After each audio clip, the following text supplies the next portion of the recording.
nó rongอยู่ที่นี่จังสุดเลยเขตพบพารวมไทยคิริล่าเนาะนี่คือต้องการอยู่หลูเป้าเย่งเรา是ต้องการจะหลูอยุดล่างcũng mua tụi nó nữa rồi rong ôn nhụt lăng này rồi nhụt lăng rong bơi dạng đây nhiều mấy xong tàu giờ là mỏ xong cô rong cầu đó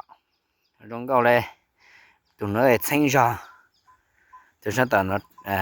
trơ nè tụi nó trơ tụi trơ để cô bay ra tụi xanh để cô để ra nè nên từ vô bao dạng nên từ vô ôn nhụt lăng mua tụi nó sẽ sử dụng ô đây rong cầu này nè tụi trơ để cô bay ra còn tụi trơ lù ra hắn nửa thẳng ra nửa cho ra tụt lú lâu nó để tụt xanh để nửa cũng để ra có giàu ra mi ai ha bắt từ rồi nè anh từ sáng vô nhiều ở nhụt la sáng vô bao nhiêu nó cũng mua tụm nhiều nó rồi rong ở nhụt la là rong bao nhiêu nè cho nên thìต้องการlà hụtตัวนะเบอร์ติดต่อยา0821773919นะ